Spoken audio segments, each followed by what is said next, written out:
Now that nearly all of us are online, connected or digital in some way, spies are no longer watching just one or two bad guys.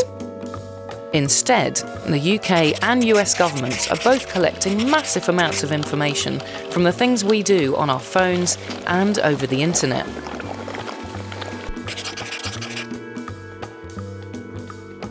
There are two main ways they get hold of this information. One way is working with the companies that run these systems and tap the cables that are vital for moving all this information around. They can then sift through the huge amount of data they gather and all the messages that are there and store them in massive computer databases. Their other technique involves using their relationships with technology companies to get hold of things like emails, messages or other information straight from their US servers.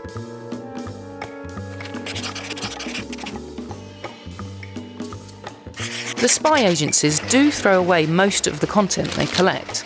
They keep that on their systems for about 3 days, then discard everything that's not from one of their targets. Metadata, though, who sent a message, who it was to, when it was sent and more, is a different matter. The agencies keep almost all the metadata they see for around a month in the UK and up to a year in the US. That lets them build up profiles of millions of people, who talks to who knows who, and where people are if need be. These revelations pose many questions. What is the balance between our right to privacy and the authorities' duty to protect us?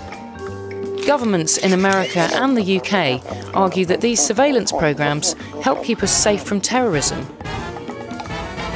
But what happens if you're wrongly accused? And should we just accept that the internet is now a different place, run by businesses and governments who can monitor it how they like? Now that you know you're being watched, how does that change your behaviour, how you talk to your friends, and how much you trust the world around you? These revelations have changed the internet for us forever. Does privacy have a future online at all?